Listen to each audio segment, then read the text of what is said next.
Ay, believers, may papahula ako sa inyo.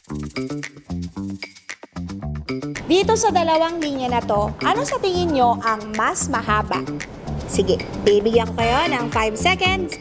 5, 4, 3, 2, 1, Ano kayang sagot nyo? Alam nyo ba kung ano? Ang tamang sagot ay... wala! Walang mas mahaba dahil parehas lang po sila. Ito po yung tinatawag na optical illusion. Kasi kung mapapansin ninyo, etong arrow dito ay nakapaloob.